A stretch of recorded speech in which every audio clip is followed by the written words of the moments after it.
Praise Lord. जय मसीह की। प्रभु अच्छा है, वो हमारे साथ भलाई के काम करने वाला जीवित है परमेश्वर है। प्रभु की स्तुति हो। कैसे आप लोग? मैं विश्वास करती हूँ कि प्रभु ने आपको पूरी रीति से संभाल के रखा होगा और प्रभु यीशु मसीह में आप भले चंगे और स्वस्थ रहेंगे, क्योंकि परमेश्वर अच्छा है। तो मेरे प्रियो, हम आज का वचन सुनने के पहले प्रार्थना में जाएंगे, फिर देखते हैं कि आज का वचन हमसे क्या बात करना चाहता है।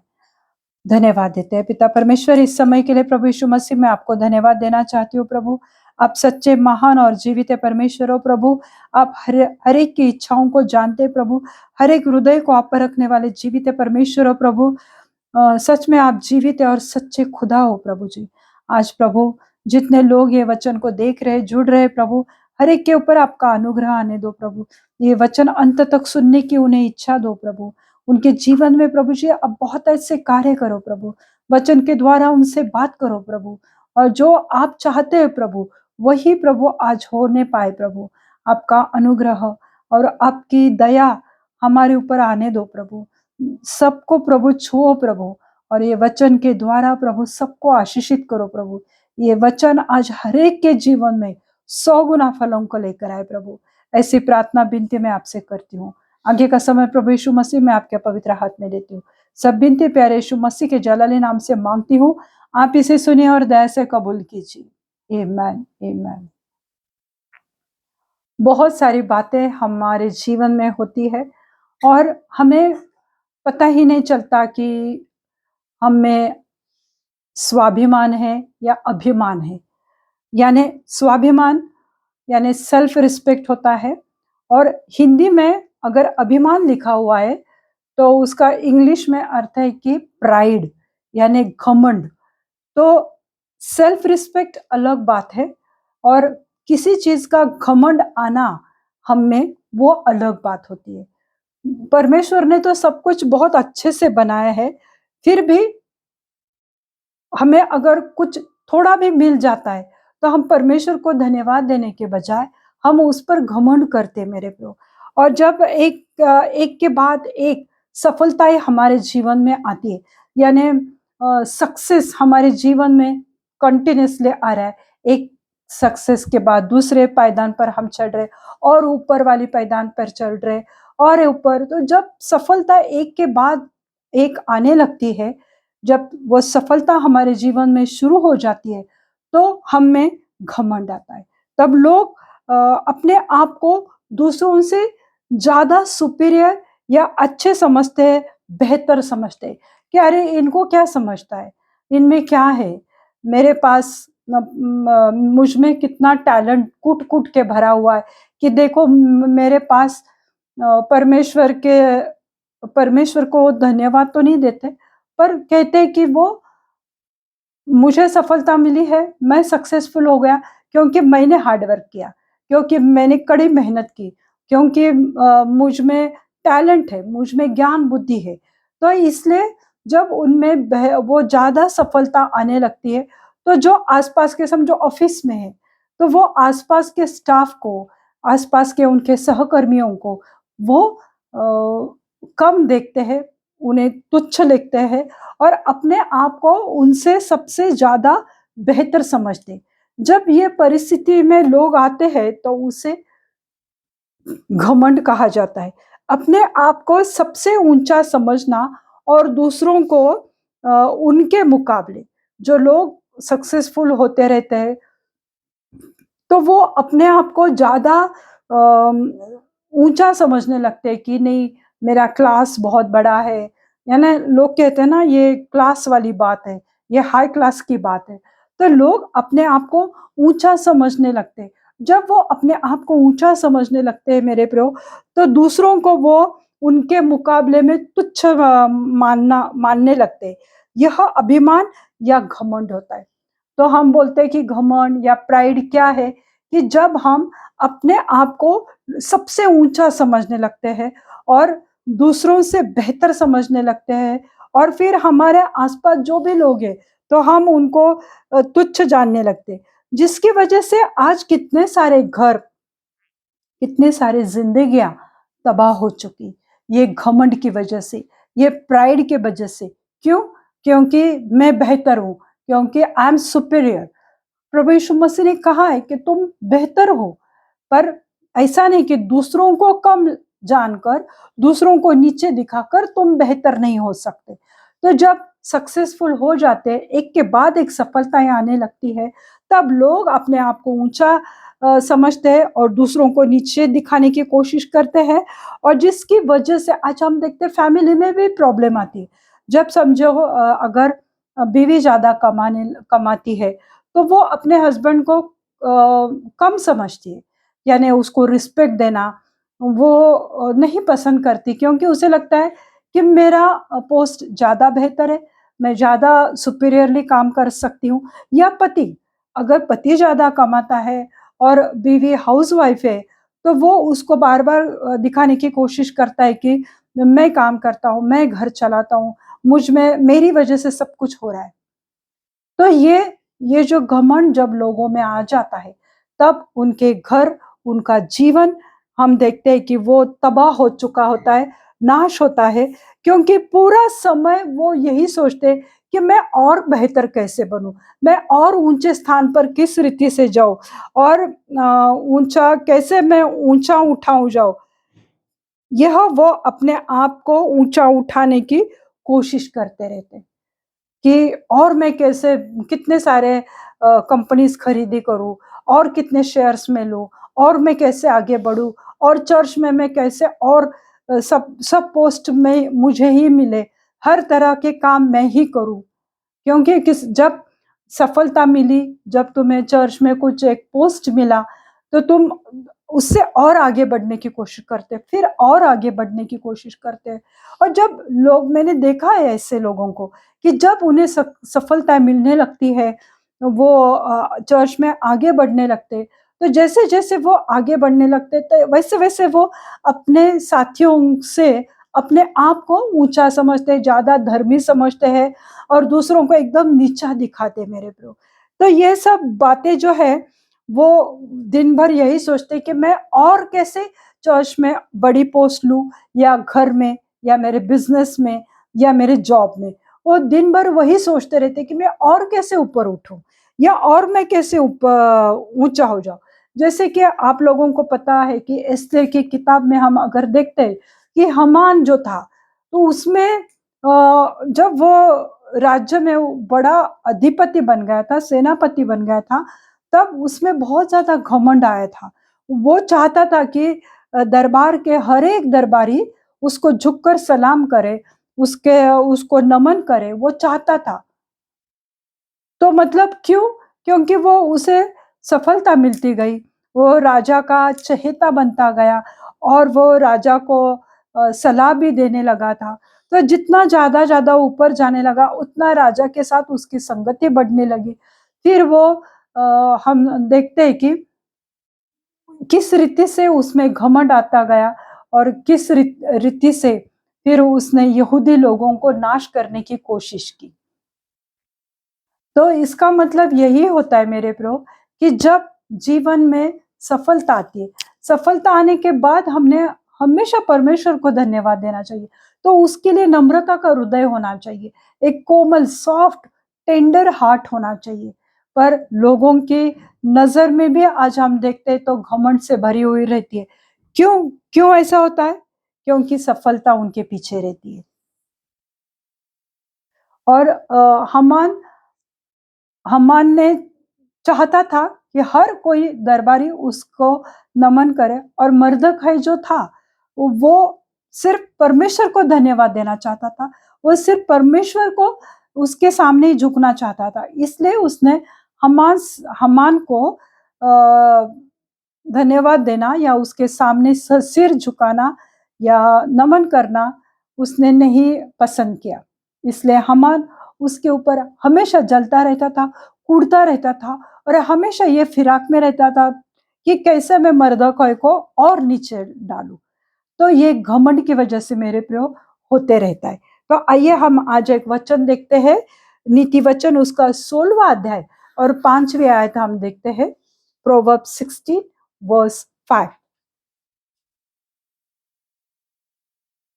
प्रोवर्ब 16 वर्स 5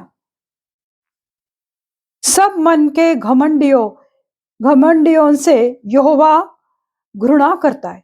सब मन के घमंडियों से, यानी जिनके मन में इतना सारा प्राइड है, उनसे यहोवा पिता परमेश्वर घृणा करता है, नफरत करता है, क्योंकि परमेश्वर ने उन्हें बनाया है। परमेश्वर ने उनको सफलता दी, ज्ञान बुद्धि जो कुछ भी दिया वो पिता परमेश्वर ने दिया है, यीशु मसीह ने दिया है। पर वो जब सब सफलताएं, सब चीजों का वो अपने ऊपर अगर लेते हैं कि मेरी वजह से हुआ, तब परमेश्वर के यहाँ पे वचन कहता है, नीति वचन 16 उसका 5वें आयत में लिखा है, सब मन के घमंडियों से यहोवा घृणा करता है। मैं दृढ़ता से कहता हूं, ऐसे लोग निर्दोष न ठहरेंगे। मैं दृढ़ता से कहता हूं, ऐसे लोग निर्दोष न ठहरेंगे, यानी वो दोषी ही होंगे, क्योंकि उन्होंने परमेश्वर को धन्यवाद देने की बजाय, परमेश्वर को अपने जीवन में प्रथम स्थान देने की बजाय उन्होंने अपने आप को ऊंचा किया। तो इसलिए यहाँ पे लिखा हुआ है, इस सब मन के घमंडियों से यहोवा घृणा करता है। मैं दृढ़ता से कहता हूं, ऐसे लोग निर्दोष न ठहरेंगे।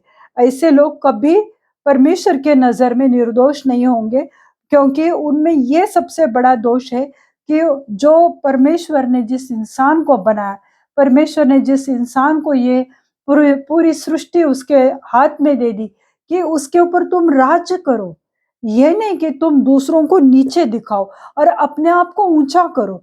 किसी भी बात का घमंड है, चाहे वो तुम्हारा घर हो, तुम्हारी कार हो, तुम्हारा जॉब हो, तुम्हारी कलीसिया हो, तुम्हारी फैमिली हो, या जो कुछ भी है, तुम्हारा धन दौलत, तुम्हारी ब्यूटी, तुम्हारी खूबसूरती, तुम्हारा टैलेंट और तुम्हारी पर्सनैलिटी, लोग इन सब बातों पर घमंड करते हैं।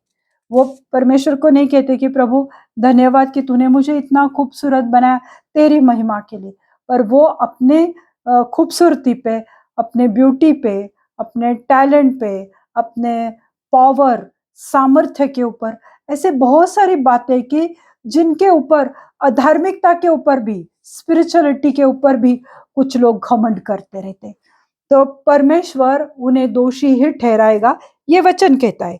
फिर आगे हम वचन देखते हैं, नीति वचन 11 उसका दूसरा वचन हम देखते हैं, नीति वचन 11वां अध्याय और दूसरी आयत में हम देखते हैं, जब अभिमान होता है तब अपमान भी होता है। जब बहुत ज्यादा घमंड आती है, जब बहुत ज्यादा प्राइड आने लगता है, तो अपमान भी होता है। फिर लोग उनसे बात करना नहीं चाहते, फिर लोग उनसे कल्टी मार के चले जाते हैं, लोग उनसे बात कतरा के करते हैं, क्योंकि अरे ये बहुत घमंडी, मैंने उसको स्माइल किया, प्रेज लॉर्ड किया, पता नहीं ये जवाब देगा या न देगा। तो इसलिए जब बहुत ज्यादा घमंड आने लगता है, तो उसके साथ अपमान भी आता है। फिर लोग भी तुम्हारा अपमान करेंगे, क्योंकि तुम में बहुत ज्यादा घमंड आया है। परंतु नम्र लोगों में बुद्धि होती है, परंतु नम्र लोगों में बुद्धि होती है, उनके पास विजडम होता है, उन्हें पता है कि किस तरह से लोगों के साथ, या अपने घर में, या अपने कलीसिया में, या अपने चर्च में किस तरह से आना है, किस तरह से लोगों से पेश होना है, वो बुद्धिमान को मालूम रहता है। इंग्लिश में लिखा है, when pride comes then comes disgrace, but with humility comes wisdom. फिर डिसग्रेस हो जाते हैं वो लोग, उन्हें अनादर मिलता है, उनका अपमान हो जाता है। पर विजडम जो है, ह्यूमिलिटी यानी नम्रता की वजह से उन्हें बुद्धि मिलती है। तो जो नम्र लोग हैं, प्रभु उनको बुद्धि से भर देता है। घमंड और अहंकार जीवन में नाश और दुख लाता है। जब भी इंसान में घमंड और अहंकार आ जाता है कि मैं सब कुछ हूँ, मैं जो बोलूं वही हो जाएगा। कुछ लोग बोलते हैं कि मुझ में इतनी ताकत है कि जहां पर भी मैं पैर रखूं तो वहां पर मैं पानी निकाल सकता हूँ। मतलब लोगों में ये अहंकार आ जाता है कि मेरी वजह से सब कुछ है। अभी समझो चर्च भी है, तो भी पासवान कभी कभी इस तरह से बोलते हैं कि मैंने बनाया है, ये मेरा बनाया हुआ है, ये मेरा भवन है, ये मेरी मंडली है, ये मेरी कलीसिया, because I am the founder of this church. बराबर है, प्रभु ने तुम्हें इस योग्य ठहराया, इसलिए तुमने बनाया, पर इसका मतलब ये नहीं कि तुम लोगों को बार बार बोलकर दिखाओगे, या इसे कहते कि अहंकार आ जाना। फिर हम में अहंकार आ जाता है, और बहुत सारे लोग हम देखते हैं कि जब जब भी बाइबल में भी इतने सारे उदाहरण हैं कि जब भी उनके जीवन में अहंकार आया, घमंड आया, फिर परमेश्वर ने उनका नाश किया। जैसे राजा साउल है, जिसे परमेश्वर ने सब कुछ दिया था, पर उसमें घमंड, अहंकार की वजह से वो दाऊद पे वो जलने लगा, और उसके घमंड और अहंकार ने उसे तबाह कर लिया मेरे प्रियो। तो ये सब चीजें हैं कि जो हमें परमेश्वर से अलग करती है। किसी को घमंड होता है अपने धन दौलत पर, अपनी गाड़ी, अपने घर, अपने ज्ञान, अपनी पोस्ट, खूबसूरती, पर्सनालिटी और सेविकाई का उन्हें घमंड होता है। जो घमंडी होते हैं वे अपने सारे अपने बारे में बहुत ऊंची सोच रखते कि मैं ये करूंगा, मैं वो करूंगा, क्योंकि मुझे इतना नॉलेज है, क्योंकि मुझ में उतनी एबिलिटी है, मुझ में इतनी कैपेसिटी है कि मैं ये कर सकता हूँ। और वो अपने लिए बहुत ऊंची सोच रखते कि मैं मतलब क्या, इस रीते से उनमें अहंकार आ जाता है, और वो अपने लिए बहुत बड़ी बड़ी बातें सोचते हैं कि अरे ये तो कुछ भी नहीं मेरे सामने, ये क्या है, ये लोग कुछ भी नहीं है, ये इंसान क्या है, ये नौकरी क्या है, मैं इससे और बेहतर नौकरी कर सकता हूँ। यानी वो अपने बारे में ऊंची सोच रखते, अपने ज्ञान, यानी अपना जो विजडम है, अपनी शक्ति, अपने पावर, और अपने होलीनेस, पवित्रता के विषय में वो ऊंची सोच रखते। दूसरों के विरुद्ध में, दूसरों को नीचा दिखाने वाली ये सोच रहती है कि मेरे अंडर इतने लोग काम करते हैं, मेरे पास इतने सारे लोग हैं, तो मुझ में बहुत ज्यादा पावर है, मैं जो कुछ भी चाहता हूँ वो मैं कर सकता हूँ, क्योंकि मेरे पास वो पावर है, मेरे पास वो अथॉरिटी है। तो लोग उस पावर पे, उस अथॉरिटी पे घमंड करते। फिर लोग घमंड करते हैं अपने विजडम पे कि मेरे मुझ में इतना टैलेंट है, इतना विजडम है, इतना नॉलेज है कि मैं जो कुछ भी करना चाहता हूँ मुझे उसमें सफलता मिली जाएगी, क्योंकि मुझे वो विजडम है। क्योंकि कभी कभी लोग सलाह देते हैं कि ऐसा नहीं वैसा करो, पर वो लोग इतना क्रॉस में जाएंगे, वो उन बातों को कभी मानेंगे नहीं, वो यही कहेंगे कि नहीं, हम जो कह रहे हैं वही सही है, फिर वो भले कितने भी गलत क्यों ना हो, पर वो लोगों को यही दिखाएंगे कि हम में बहुत ज्यादा टैलेंट है, विजडम है, तो हम जो कह रहे हैं वही सच है, तुम जो बता रहे हो वो झूठ है, यानी उसमें कुछ नहीं, तुम्हें कुछ उतना ज्ञान ही नहीं है। वो दूसरों को यही दिखाने की कोशिश में लगे रहते कि मैं तुमसे कितना बेहतर हूँ, कि मुझ में कितना बड़ा विजडम है, वो दिखाने की वो कोशिश करते हैं। और तीसरी बात है स्पिरिचुअलिटी की, यानी पवित्रता की। कुछ कुछ लोगों को जब वो ज्यादा प्रेयर करते हैं या होली जीवन बिताते हैं, पवित्रता का जीवन बिताते हैं, और अगर उनका संपर्क किसी पापी के साथ हो जाएगा, तो वो उसको इतना नीचा दिखाएंगे कि देख मैं कितना घंटा प्रेयर करता हूँ, मेरा कितना पवित्रता का जीवन है, मैंने देखे ऐसे बहुत सारे लोग। वो जब भी मिलेंगे तो हमसे बाइबल के वचनों के द्वारा बात करेंगे, और फिर अपने को इस तरह से नीचा दबाएंगे कि अरे तुम्हें तो कुछ भी मालूम नहीं, तुम तो बस अभी तो आए और वचन भी देने लगे। तो वो ये दिखाने की कोशिश करते हैं कि हम में इतना सारा ज्ञान का भंडार हम में पड़ा हुआ है, बाइबल को हमने घूंट के पिया हुआ है, हमें बाइबल पूरी रीति से मालूम है, पूरी रीति से मालूम है। तो ये कैसे पता नहीं है कि प्रभु घमंडियों को नफरत करता है, घृणा करता है। तुम में जब ये घमंड या अहंकार जब भी तुम में आता है, तो परमेश्वर तुम्हें स्वीकार नहीं करेगा। लोगों को पैसे के ऊपर बहुत घमंड होता है। कुछ लोग ऐसे मैंने बोलते हुए, बात करते हुए मैंने देखा है, सुना है कि नहीं हम तो बहुत रॉयल लोग हैं, हम में ये है, हम में वो है, बहुत कुछ वो बातों पर घमंड करते हैं, और उनमें एक अहंकार होता है। अगर कोई फाइनेंशियली थोड़ा कम रहेगा तो उसको इतना दबाने की कोशिश करते हैं, उनके ऊपर इतना रौब झाड़ते हैं कि हम हैं तो सब कुछ है। तो यह परमेश्वर के खिलाफ ये बातें हैं और परमेश्वर उनसे घृणा करता है। तो वे लोग अपनी वाहवाही सुनना चाहते, उन्हें लगता है कि लोगों ने बोलना चाहिए, हाँ सच में तुम कितने दयालु हो, तुम कितने महान हो, तुमने मेरे हमेशा मदद की है पैसों से, मुझे हमेशा हेल्प किया है। पर वो अपने पैसों पर घमंड भी करते और यह उन्हें देकर यह भी दिखाते हैं कि तुम इसके काबिल नहीं हो, इसलिए मैं तुम्हें दे रहा हूँ। तुम्हारे घर में जो प्रॉब्लम चल रही, पैसे की प्रॉब्लम है, कर्जे की प्रॉब्लम है और तुम उसे सॉल्व नहीं कर पा रहे, तो इसलिए मैं दे रहा हूं क्योंकि मेरे पास इतना पड़ा हुआ है।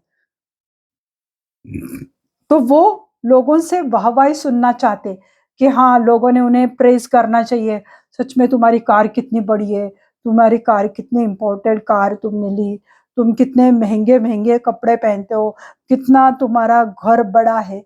तो वो ये सुनना चाहते हैं लोगों से कि लोग उनकी वाहवाही सुने करे, बजाय परमेश्वर से उन्हें शाबाशी मिले या वाहवाही मिले या प्रभु कहे कि तू ही मेरा सच्चा दास है। उन्हें उसका कोई पड़ा हुआ नहीं, उन्हें मनुष्यों से प्रेस चाहिए, मनुष्यों से उन्हें वाहवाही चाहिए कि मनुष्य मुझे कैसे ऊपर उठाए। और वो दिन भर वही सोचते रहते कि मैं किस रीति से और ऊंचा हो जाऊं। तो ये सब बातें घमंड और अहंकार को दिखाती है। जैसे मैंने हमान का घमंड बताया आपको, भजन संहिता साम 51 वर्स 17 हम देखते हैं। भजन संहिता 51 उसका 17वीं आयत हम देखते हैं। राजा दाऊद जो था, तो उसने पाप किया था, हम सबको पता है कि उसने अडल्ट्री की थी, व्यभिचार किया था बत्शेबा के साथ। और फिर जब नाथान ने उसे बताया, नाथान भविष्यवक्ता ने उसे बताया कि ये तूने सब कुछ किया है, तब उसने इतना रिपेंट किया परमेश्वर के सम्मुख, वो इतना परमेश्वर के सामने वो गिड़गिड़ाया, रोया, दिखाने के लिए नहीं किसी को, पर वो सच्चे मन से वो प्रभु के सम्मुख आया था। तो इसलिए हम वो वचन देखते हैं, भजन संहिता 51 उसका 17वीं आयत हम देखते हैं, टूटा हुआ मन परमेश्वर के योग्य बलिदान है। हे परमेश्वर, तू टूटे और पिसे हुए मन को तुच्छ नहीं जानता। हालेलुया। दाऊद कहता है परमेश्वर को, टूटा हुआ मन परमेश्वर के योग्य बलिदान है। जो टूटा हुआ मन है, टूटा हुआ मन मतलब क्या मेरे प्रियो? किसी लड़की से अफेयर हो गया और वो टूट गया रिश्ता, ब्रेकअप हुआ, उसे नहीं कहते टूटा हुआ मन।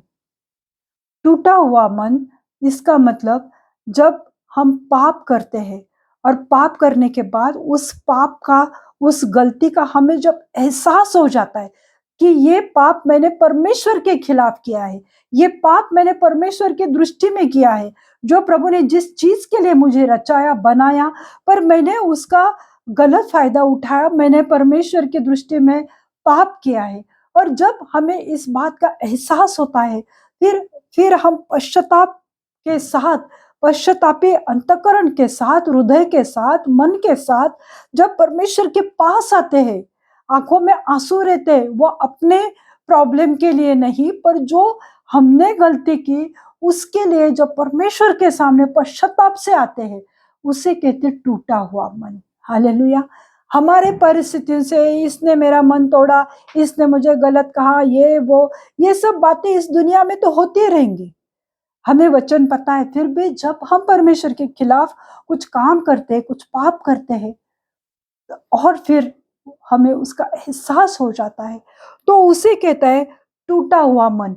और फिर जब ये इस तरह का जो मन टूटा हुआ है, जिस मन में एहसास है, जिस मन को ये पता है कि प्रभु मैंने तेरे खिलाफ पाप किया है, प्रभु जी मैं पापी हूं क्योंकि मैंने ये किया है, तो ये पश्चातापी हृदय के साथ जब हम परमेश्वर के सम्मुख आते हैं, तो वहां पे लिखा है, तो टूटा हुआ मन परमेश्वर के योग्य बलिदान है।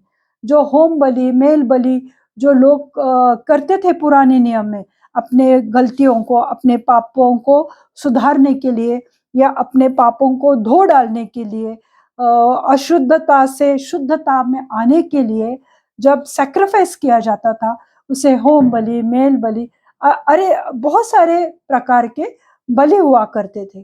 पर यहाँ पे दाऊद राजा कहता है, पर एक जब टूटा हुआ मन से लेके एक पश्चाताप, रिपेंट करने वाले हार्ट के साथ जब प्रभु के सामने तुम आते हो, तो ये जो बलिदान लोग करते हैं पापों से छुटकारा पाने के लिए या पापों की माफी मिलने के लिए, वो जब बलिदान देते थे, तो एक टूटा हुआ मन इन सब बलिदानों से कई गुना बढ़कर बेहतर है।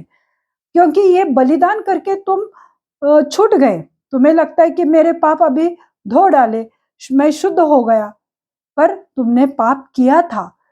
पाप करने के बाद तुम में अगर घमंड है कि हाँ मैंने सैक्रिफाइस दे दिया है, मैंने 2 भेड़ बकरियां तो मैंने बलि चढ़ाई है, तो अब मेरे पापों की माफी हो गई, अभी कुछ नहीं हो सकता, ये अहंकार है, ये घमंड है, तो तुम कितने भी बलिदान करो उसका कुछ फायदा नहीं। पर जब एहसास के साथ पाप के जीवन में जब डूबे रहते और पता रहता है कि मैंने प्रभु तेरे खिलाफ, तेरे विरुद्ध, तेरे वचन के खिलाफ मैंने कुछ बातें की है परमेश्वर, आंखों में आंसू रहते, मन में कसक रहती है, दर्द रहता है कि मैं प्रभु तेरे खिलाफ में गई या गया, तो सब बलिदानों से बढ़कर वो टूटा हुआ मन रहता है मेरे प्रभु। हे परमेश्वर, तू टूटे और पीसे हुए मन को तुच्छ नहीं मानता। और जब प्रभु भी देखता है ना हमारे हृदय को, हमारे, क्योंकि लोग बाहर से भले रो धो के चर्च में चिल्ला चिल्ला के अगर कहेंगे प्रभु मुझे माफ कर, और मन में कुछ अलग ही बातें चल रही है, तो वो टूटा हुआ मन नहीं रहता। बड़े बड़े आवाज में रोने धोने से, चिल्लाने से पापों की माफी नहीं मिलती है, लोगों को दिखाने से, वो घमंड अहंकार होता है। पर जब हम एकांत में रहते हैं, अकेले में रहते हैं और अपने गुनाहों की माफी के लिए प्रभु से विनती करते हैं, गुनाहों को कबूल करते हैं परमेश्वर के सम्मुख, तो वो टूटा हुआ मन जो है, तो परमेश्वर उस मन को कभी तुच्छ नहीं जानता। वो पिसा हुआ मन है, उसे जैसे क्रश करते हैं ना किसी चीज को, तो उसमें से ऑयल निकलता है, तो उनकी जैसे मूंगफली है, उसे क्रश करने के बाद, तो जो वो जब वो क्रश होता है, जिसे पीसा हुआ कहते हैं, जैसे पीसते हैं हम लोग, तो पीसने के बाद वो पूरा चपटा हो जाता है, उसका आकार बदल जाता है। उस रीति से जब हम अपने आप को तोड़ते हैं, अपने आप को परमेश्वर के सामने लाते हैं, तो परमेश्वर उस टूटे हुए मन को, उस पीसे हुए मन को कभी तुच्छ नहीं जानता। पर लोग टूटे हुए मन वालों को तुच्छ मानते हैं, क्योंकि उनमें अहंकार है। हाँ, इन्होंने पाप किया ना, इसलिए अभी रोना धोना चालू है, यानी वो उनको अपने से कम समझते और वो अपने आप को बहुत बेहतर समझते और पवित्र समझते हैं। तो लोग ऐसे टूटे हुए मन वालों को लोग तुच्छ मानते हैं, उन्हें नीचा दिखाते, पर परमेश्वर ऐसा नहीं करता। प्रभु कभी नजरअंदाज नहीं करता कि एक मेरा बेटा या मेरी बेटी टूटे हुए मन के साथ, इस एहसास के साथ मेरे पास आई है कि उसने जो गलती की उसकी उसे पता चल गया है और वो माफी चाहती है या चाहता है। तो प्रभु कहता है कि ये सब बलिदानों से मैं टूटे हुए मन वालों को, भले वो कितना भी पापी क्यों ना हो, पर मैं उसे माफ करूंगा। और प्रभु उस मन को, नम्रता का हृदय प्रभु वो मानता है, क्योंकि टूटे हुए मन को अपने पापों का एहसास होता है और वो परमेश्वर के सामने सच्चे मन से पश्चाताप करते हैं। टूटा हुआ मन जो भेंटे है, यानी जो ऑफरिंग है, जो सैक्रिफाइसेस है, उन सब से कई कई कई गुना बढ़कर वो बड़ा होता है, ऊंचा होता है, बेहतर होता है। हमें लगता है हमने ये ऑफरिंग दिया, ये डोनेशन दिया, तो हमारे पाप कवर हो जाएंगे। तो ये क्या हुआ? घमंड हुआ। किस बात का? पैसे का रोब, कि मैंने ऑफरिंग दिया, पास्टर को भी मैंने खरीदी किया है, क्योंकि मैं बड़े-बड़े डोनेशंस देता हूँ। ये अहंकार है मेरे पे और ये घमंड है। परंतु जो टूटा हुआ मन के साथ, भले वो गरीब रहेगा, कर्ज़ों में डूबा हुआ रहेगा, पर वो जब पश्चाताप के साथ परमेश्वर के सम्मुख आता है, तो परमेश्वर उस हृदय को कभी तुच्छ नहीं मानता। टूटा हुआ मन पाप के बोझ से पिसा हुआ और दबा हुआ होता है। टूटा मन यानी टूटी आत्मा, जो हमारी आत्मा है, वो जब मन टूटता है तो हमारी आत्मा भी टूट जाती है और पश्चातापी हृदय से अपने पापों के लिए वो परमेश्वर से विनती करते रहते। राजा दाऊद को पता था कि उसका पाप जो था वो भयानक था, इतना भयंकर था, इतना बड़ा पाप था कि उसे पता था कि मैं कितने भी सैक्रिफाइस क्यों ना दूँ, मैं कितने भी बलि क्यों ना दूँ या कितने भी मैं बलिदान क्यों ना दूँ, पर मेरा पाप जो है वो कभी ढक नहीं पाएगा, वो कभी शुद्ध नहीं हो जाएगा, वो पाप कभी मिट नहीं जाएगा।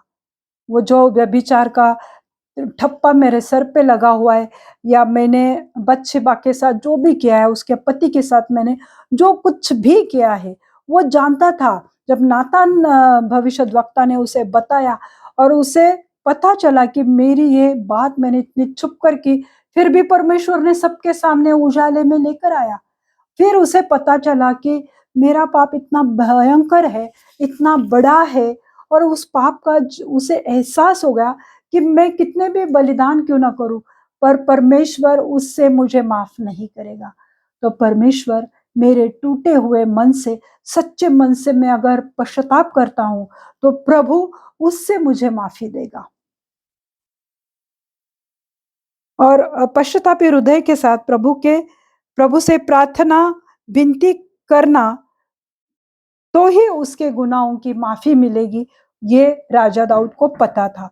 राजा दाऊद को एक डर था कि मेरे पाप की वजह से पता नहीं अगर परमेश्वर का न्याय मेरे शहर पर या मेरे राज्य पर उतर आएगा तो कितना बड़ा डिजास्टर वहां पे होगा। और वो उस बात से भी डर रहा था कि प्रभु मेरा तो न्याय करेगा ही, मेरे कुटुंब का भी करेगा, पर अगर मेरे राज्य पर, मेरे शहर पर परमेश्वर का न्याय उतर आएगा तो फिर मैं क्या करूं। तो इस रीति से उसका मन टूटा हुआ था। नम्र लोग परमेश्वर की आज्ञाओं को मानते हैं। जो नम्र रहते, नम्र यानी लोगों के सामने हम्बल रहना, एकदम नीचे मुंडी डाल के, सिंपल कपड़े पहन के दिखाना कि मैं बहुत धर्मी हूँ, बहुत सिंपल हूँ, बहुत परमेश्वर के संगति में बैठना वाला या वाली हूँ। वो नम्रता नहीं होती है मेरे प्रभु। जो है तुम वो दिखाओ लोगों को, जो नहीं है वो दिखाने की कोशिश जब करते हैं तो उसे घमंडी कहा जाता है, उसमें कोई नम्रता नहीं होती। तो नम्र लोग परमेश्वर की आज्ञाओं को मानते हैं। जो परमेश्वर उनसे कहता है तो वो करते हैं और प्रभु उन पर अपना अनुग्रह करता है। जो नम्र लोग हैं, जो परमेश्वर के वचन पर विश्वास करते, जो परमेश्वर की आज्ञाओं को मानते हैं, तो प्रभु उनके ऊपर अपना अनुग्रह, अपनी ग्रेस उनके ऊपर लाता है। क्यों? क्योंकि वे विश्वास और प्रार्थना में और आगे बढ़े, और आगे बढ़े। प्रभु उन पर वो अनुग्रह करता है कि वो विश्वास के ऊपर विश्वास, विश्वास के ऊपर विश्वास करते जाए। परिस्थिति, हालात कितने भी खराब क्यों ना हो, पर प्रभु का अनुग्रह जब उन पर आता है, तो वो परिस्थिति में भी प्रभु के संग टिके रहते। वो परमेश्वर को छोड़कर नहीं जाते, उस पर भरोसा करते, आशा लगाए बैठते और विश्वास करते मेरे प्रभु। और प्रार्थना में बढ़ते रहते, प्रार्थना में लगे रहते। टूटा हुआ हृदय बहुत कोमल और लचीला होता है परमेश्वर के वचन के प्रति। लचीला यानी फ्लेक्सिबल होता है कि परमेश्वर का वचन कहता है ना कि मैं घमंडियों से नफरत करता हूँ, घृणा करता हूँ। हाँ प्रभु, अगर मुझ में किस बात की घमंड है तो मेरे जीवित सच्चे खुदा मुझ में एक घमंड मुझसे निकाल दे। इसे कहते हैं कि वो वचन के प्रति टेंडर, सॉफ्ट, कोमल या लचीले है, क्योंकि उन्होंने उस वचन को एक्सेप्ट कर लिया, अपने हार्ट को स्टबन नहीं किया, कठोर नहीं किया, पर कोमल बनाया कि हाँ ये प्रभु मुझसे बात कर रहा है। अगर प्रभु कहता है कि शराबियों को मैं कभी स्वर्ग में नहीं आने दूंगा। हाँ प्रभु, मैं शराब पीता हूँ, तो मुझसे ये आदत निकाल दे। यानी परमेश्वर के वचन के प्रति तुमने विश्वास रखा और तुम्हारा हृदय उस वचन के प्रति कोमल है, लचीला है, फ्लेक्सिबल है। यानी तुम उस वचन को एक्सेप्ट किया कि हाँ प्रभु, ये मुझसे गलती हो रही है और मुझे अपना अनुग्रह मेरे ऊपर कर, ताकि मैं ये गंदी आदतों से निकल पाऊं। तो ये रहता है नम्र हृदय, जो कोमल रहता है, जो सॉफ्ट रहता है और जो टेंडर रहता है।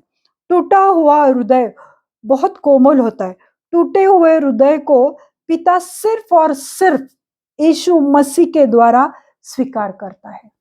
जो पिता परमेश्वर है, यहोवा पिता है, तो उसका जो इकलौता पुत्र है यीशु मसीह, जब हम यीशु मसीह के पास प्रार्थना विनती करते हैं, उसके सामने आकर पश्चाताप करते हैं, तो पिता यीशु मसीह के पास जो प्रार्थना करते हैं, यीशु मसीह पर विश्वास करके जो भी यीशु मसीह के पास मांगते हैं, तो उस टूटे हुए मन को पिता स्वीकार करता है, क्योंकि हम यीशु मसीह के थ्रू पिता के पास जाते हैं। तो इसलिए सिर्फ और सिर्फ यीशु मसीह के द्वारा प्रभु पिता हमारे टूटे हुए हृदय को स्वीकार करता है। यीशु मसीह पर विश्वास किए बिना सच्चा पश्चाताप नहीं होता है। जब हम यीशु मसीह पर विश्वास करते हैं, तो वो सच्चा पश्चाताप है कि हाँ यीशु मसीह, तू मेरे लिए इस दुनिया में आया और तूने मेरे लिए अपनी जान दी।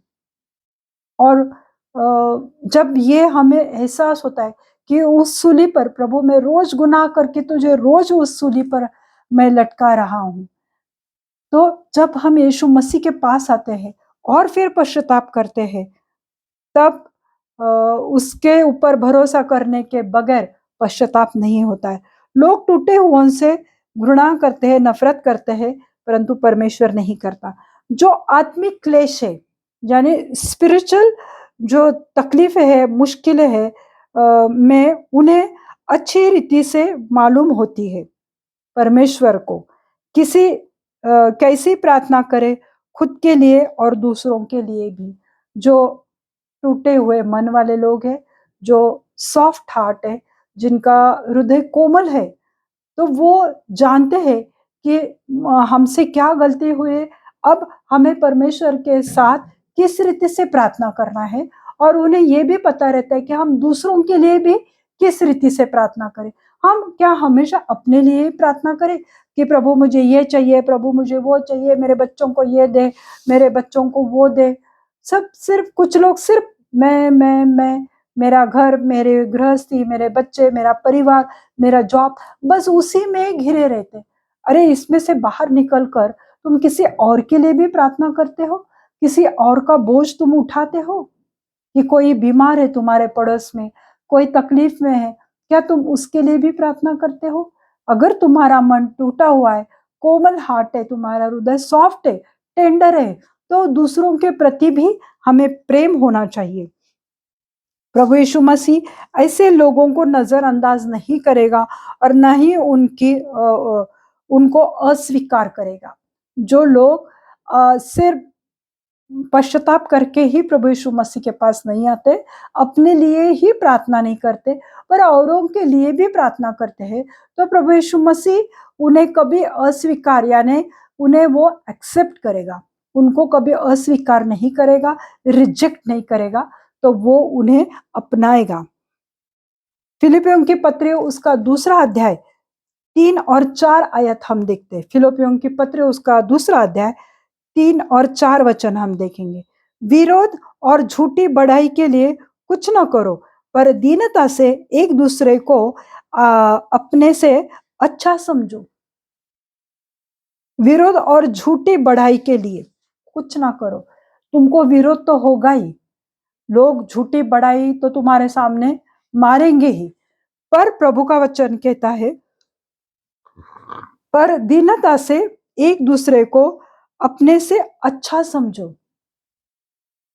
ठीक है, ये लोग मेरे साथ अच्छे से पेश नहीं आ रहे, पर ठीक है प्रभु, तूने उन्हें बनाया है, प्रभु तेरा धन्यवाद। जो पहले मैंने बताया कि लोग घमंड करते हैं और वो दूसरे से अपने आप को ऊंचा दिखाते, उनकी सोच अपने बारे में बहुत ऊंचे लेवल की रहती है।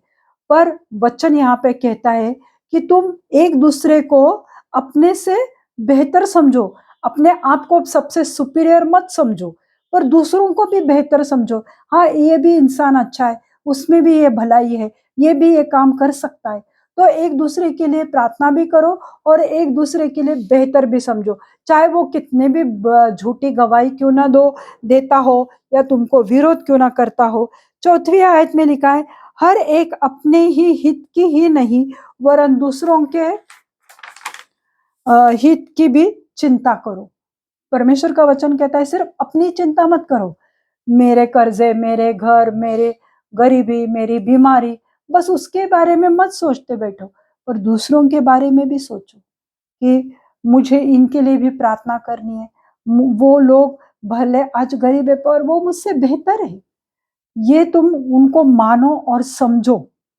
जैसे प्रभु यीशु मसीह ने परमेश्वर होने पर भी परमेश्वर के समान हीन होने के अपने वश में रखने से इनकार किया। प्रभु यीशु मसीह जो खुद परमेश्वर था, पर उसने लोगों को ये नहीं दिखाया कि मैं परमेश्वर हूँ, तुम सब मेरे सामने झुक जाओ, मुझे नमन करो, मुझे ये करो, मुझे अच्छा खाना पीना दो, मुझे अच्छे वस्त्र दो। नहीं, वो स्वर्ग का अधिकारी था, पृथ्वी का अधिकारी था, न्याय करने का अधिकार भी उसका था। फिर भी उसने, प्रभु यीशु मसीह ने क्या किया, उसने कभी जताया नहीं, भले अपने चेलों को भी नहीं जताया कि मैं ही खुद खुदा हूं या परमेश्वर हूं। तो परमेश्वर होने पर भी परमेश्वर के समान होने का अपने वश में, यानी मैं परमेश्वर हूं, मुझ में वो सब अथॉरिटी, प्रभु चाहता था वो सब कुछ कर सकता था। जब उसको पकड़वा लिया गया, जब उस पे इल्जाम रखे गए, जब उसको मारा तोड़ा गया, सब कुछ उसके साथ किया गया, तो उसके साथ उसमें उतना सामर्थ्य था क्योंकि वो परमेश्वर था। वो सबको उसी वक्त अंधा भी कर सकता था, स्वर्गदूतों की बड़ी बड़ी सेना वहां पर लाकर उनको तबाह कर सकता था, यहूदी लोगों को, इसराइली लोगों को, रोमी सैनिकों को, सबको तबाह कर सकता था, पर उसने नहीं किया क्योंकि वो परमेश्वर होने के बावजूद भी उसने अपने परमेश्वर होने के उस एहसास को या मेरे वश में, मैंने सब कंट्रोल में उसने नहीं रखा कि मैं प्रभु हूं और मैं हर एक बात पर कंट्रोल करूंगा, मुझे कोई छू नहीं पाएगा, कोई मुझे सूली नहीं चढ़ा सकता, कोई मेरे लिए गंदी बातें नहीं बोल सकता। ऐसा उसने नहीं किया।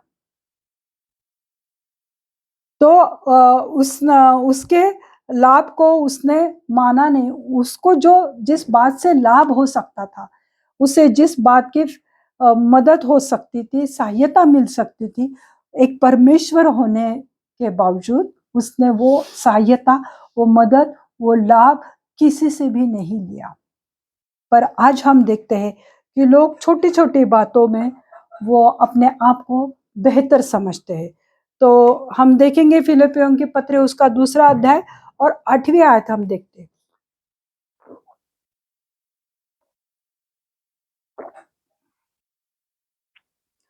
और मनुष्यों के रूप में प्रकट होकर अपने आप को दीन किया और यहाँ तक आज्ञाकारी रहा कि मृत्यु, हाँ, क्रूस की मृत्यु भी सह ली।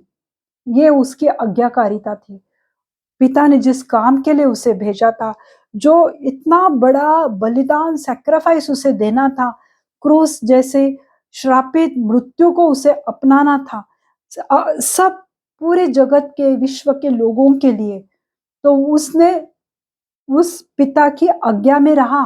उसने ये नहीं कहा कि पिता मुझे नहीं सूली पे जाना है, मेरे शरीर में एक भी कांटा नहीं लगना चाहिए, एक भी कील मुझे इतनी भी नहीं चुभनी चाहिए। वो आज्ञाकारिता में रहा। तो वो खुद परमेश्वर होकर अगर वो आज्ञाकारिता में रहता है, उसने किसी बात का, परमेश्वर होने का घमंड नहीं किया, अहंकार नहीं किया, पर उसने नम्रता से, आज्ञाकारिता वाले हृदय से, टूटे हुए मन से, उसने तो कोई पाप नहीं किया था, पर लोगों ने जो उसके साथ सुलूक किया था, तो उसका मन टूट गया था। ऐसे मन से भी उसने परमेश्वर की आज्ञाकारिता में वो रहा और मनुष्यों के रूप में प्रकट होकर उसने एक आम इंसान के रूप में वो इस पृथ्वी पर प्रकट हुआ और अपने आप को दीन किया, नम्र किया। उसने अपने चेलों के पैर धोए और उन्हें कभी नहीं जताया कि मैं स्वर्ग का अधिकारी हूँ, मैं इकलौता पुत्र हूँ और मैं तुम्हारे पैर कैसे धोऊं। उसने कभी नहीं जताया, पर उसने अपने आप को दीन किया और यहाँ तक आज्ञाकारिता में रहा कि क्रूस की मृत्यु, हाँ, क्रूस की मृत्यु उसने सह ली। आगे क्या लिखा हुआ है हम वो देखेंगे। 9वां वचन कहता है, इस कारण परमेश्वर ने उसकी अति महान भी किया और उसको वह नाम दिया जो सब नामों से श्रेष्ठ है। उसने जब आज्ञाकारिता में रहा और मृत्यु, क्रूस की भयानक मृत्यु या क्रूस की श्रापित मृत्यु को भी उसने जब अपनाया, जो पिता ने कहा, उसने सब कुछ किया। जो जो परमेश्वर ने उससे कहा वो सब कुछ किया। तब परमेश्वर ने भी उसको सम्मान दिया, क्योंकि उसका आज्ञाकारिता का जीवन, उसका पवित्रता का जीवन, उसका दीन होना, उसके नम्रता के कारण पिता ने भी उसे सब नामों से ऊंचा नाम दिया। क्या ऊंचा नाम दिया, चलो हम देखते हैं। 10वीं आयत में हम देखते हैं, फिलिप्पियों की पत्री उसका 2 अध्याय 10वीं आयत में हम देखते हैं कि जो स्वर्ग और पृथ्वी पर और पृथ्वी के नीचे वे सब यीशु के नाम पर घुटना टेकेंगे और परमेश्वर पिता की महिमा के लिए हर एक जीव अंगीकार कर ले कि यीशु मसीह ही प्रभु है। ये नाम पिता ने यीशु मसीह को दिया। प्रभु, प्रभु होने का दर्जा। आज हम यीशु यीशु नहीं करते, हम प्रभु यीशु मसीह कहते। यीशु मसीह को प्रभु समझते। वो हमारा प्रभु है, वो हमारा उद्धार करता है, वो हमारा चंगाई करने वाला परमेश्वर है, वो हमारा परमेश्वर है। तो ये सम्मान परमेश्वर ने उसे दिया। अगर खुद खुदा होकर यीशु मसीह ने ये हमारे लिए सब कुछ किया, तो हम किस बात पर घमंड करते, किस बात का अहंकार हम में है। उसने हमें अपने पवित्र लहू और शरीर का सैक्रिफाइस, बलिदान करके, बलिदान का मेमना बनकर उसने हमें ये जीवन दिया है, उसने हमें ये अनुग्रह दिया है। आज हमारे लिए उसने स्वर्ग को खोला है। हम में किस बात की घमंड है? सक्सेस के ऊपर सक्सेस, सफलता के ऊपर सफलता मिलती जा रही, ये परमेश्वर का अनुग्रह है तुम्हारे जीवन पर। तो नम्रता से उसे स्वीकार करो और नम्रता से प्रभु को धन्यवाद देने के बजाय तुम दूसरों को नीचा दिखाते, अपने आप को ऊपर ऊंचा उठाते हैं, तो परमेश्वर ऐसे हृदय से, ऐसे लोगों से, ऐसे घमंडी लोगों से घृणा करता है। पर जब प्रभु यीशु मसीह ने, इकलौते पुत्र ने पिता की हर एक बात को माना, तब पिता ने कहा हर एक घुटना यीशु मसीह के नाम से टिकेगा, हर एक जीभ, हर एक टंग ये कबूल करेगी कि यीशु मसीहा ही प्रभु है। यानी पूरे विश्व का प्रभु परमेश्वर सिर्फ और सिर्फ प्रभु यीशु है। ये उसे टाइटल दिया गया और इस बात से उसको नवाजा गया और उतना मान सम्मान उसे दिया गया। पर जब लोगों में घमंड आता है तो उसके साथ अपमान भी आता है। मैं विश्वास करती हूँ इस वचन के द्वारा आज प्रभु ने आपसे बात की है। आइए हम प्रार्थना करते हैं। धन्यवाद धन्यवाद धन्यवाद देती हूँ प्रभु जी, इस समय के लिए मैं धन्यवाद देती हूँ प्रभु। हाँ प्रभु, हम में घमंड है प्रभु, बहुत सारी चीजों का घमंड हम में है प्रभु। हमारी कलीसिया बड़ी है, हम में घमंड आता है। हमारे द्वारा कोई चमत्कार हुआ, हम में घमंड आता है। हमारे प्रार्थना करने से कोई ठीक हुआ, हम में घमंड आता है प्रभु जी। ऐसे घमंड और अहंकारी हृदय से आप घृणा करते हैं प्रभु जी। अगर हम अपने आप को दूसरों से बेहतर समझते, अच्छे समझते हैं, पावरफुल समझते हैं, स्पिरिचुअल समझते हैं, तो प्रभु आप इन बातों से भी घृणा करते हैं प्रभु जी। आज प्रभु ऐसा अनुग्रह करो प्रभु मेरे हर एक सब्सक्राइबर व्यूवर्स के लिए प्रभु, कि ये अहंकार घमंड अगर शायद उनमें किसी में रहेगा, तो मैं आपकी अनुग्रह से वो निकाल दो प्रभु जी। उन्हें आपके जैसे हृदय दो प्रभु, जिस तरह से आपका स्वभाव था प्रभु, जिस तरह से आपका नेचर है प्रभु, उस रीति से जीने से हम सबको इच्छा दो प्रभु जी।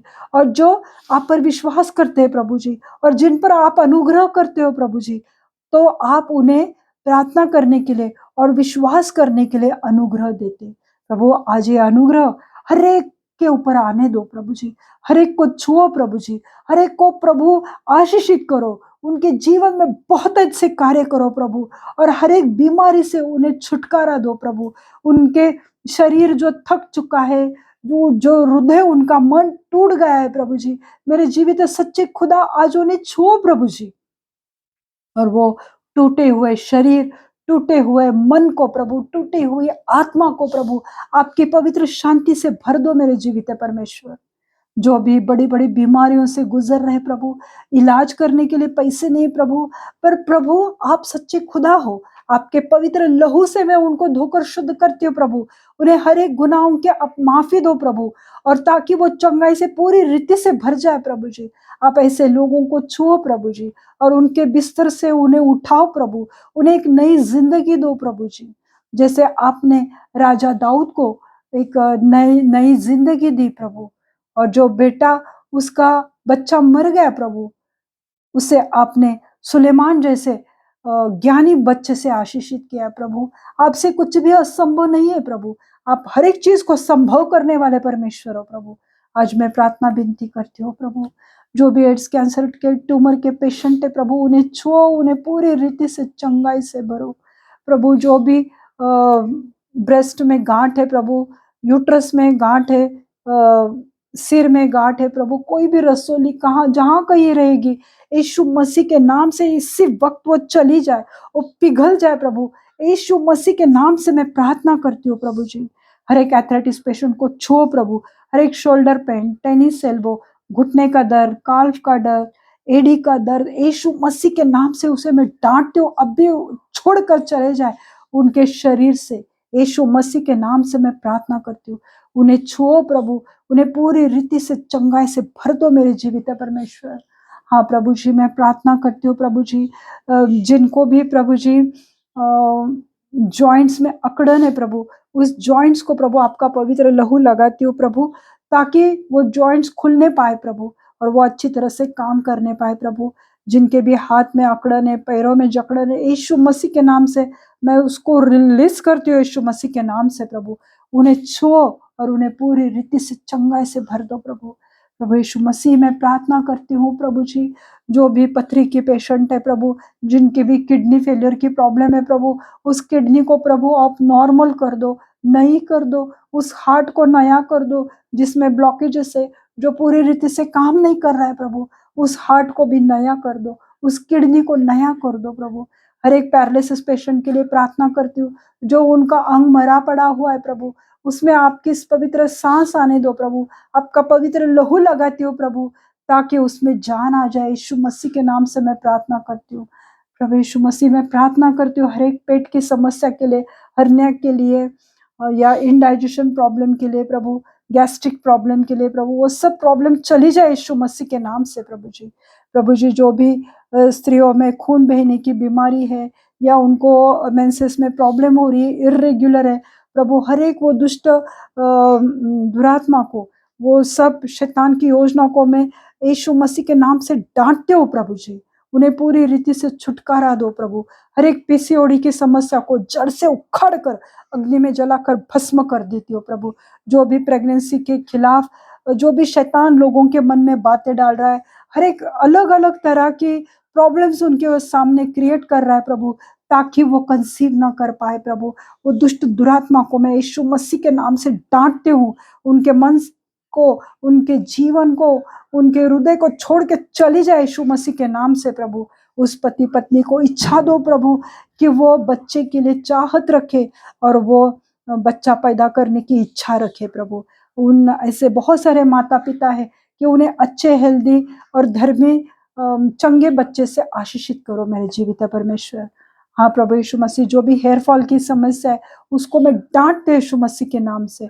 उस काल पर प्रभु मैं आपका पवित्र लहू लगाती हूँ प्रभु, ताकि 1000 गुना बाल आ जाए। यीशु मसीह के नाम से मैं प्रार्थना विनती करती हूँ प्रभु जी। मैं प्रार्थना करती हूँ जो भी अपने लिए लाइफ पार्टनर के लिए प्रभु आपसे प्रार्थना विनती कर रहे, आप पर भरोसा लगाकर बैठे हुए प्रभु, आज आप उनकी सुधि लो प्रभु। आज आप उनकी प्रार्थनाओं को सुनो मेरे जीवित परमेश्वर, और उन्हें अच्छे भले धर्मी लाइफ पार्टनर जो आपके पवित्र भंडार से है प्रभु, उनके लिए प्रदान करो प्रभु। और उनका मैरिड लाइफ प्रभु अच्छे से होने दो प्रभु। उनके मार्ग को खोलो प्रभु। हर एक रुकावट की दुरात्मा को, हर एक डिले के स्पिरिट को मैं डांटते यीशु मसीह के नाम से प्रभु जी। जो बच्चे के लिए और शादी के लिए जो भी रुकावट ला रही है, वो दुष्ट दुरात्मा को, उस डिले की देरी के आत्मा को जड़ से उखड़ कर अग्नि में जलाकर भस्म कर देती हो प्रभु। उनके मार्ग को खोलो मेरे जीवित परमेश्वर। आप सच्चे खुदा हो प्रभु। हर एक के हृदय की इच्छा पूरी करो प्रभु। जिनके भी पासपोर्ट वीजा है प्रभु, वो सब डॉक्यूमेंट्स को आपके पवित्र लहू से ढक देती हो प्रभु जी। वो मैं रिलीज करती हूँ यीशु मसीह के नाम से प्रभु। धन्यवाद धन्यवाद देती हूँ प्रभु जी। आगे का समय प्रभु यीशु मसीह मैं आपके पवित्र हाथ में देती हूँ। सब विनती प्यारे यीशु मसीह के जलाली नाम से मांगती हूँ, आप इसे सुनिए और दया से कबूल कीजिए। आमीन। पिता का प्रेम, पुत्र का अनुग्रह और पवित्र आत्मा की शांति आपके जीवन में अभी से लेके अंत समय तक बनी रहे। प्रभु अपना मुख प्रकाश आप पे उंडेले और प्रभु आपको आशीषित करे। आमीन। आपने इस वचन को देखा, सुना। मैं विश्वास करती हूँ कि आज प्रभु ने आपसे बात की है। अगर आपकी कोई प्रार्थना विनती है तो आप मुझे YouTube पे नीचे लिख कर दे सकते हैं। मैं आपके लिए प्रार्थना करूंगी, पर इसके लिए आपको कोई पैसे देने की आवश्यकता नहीं है। God bless you all. Thank you.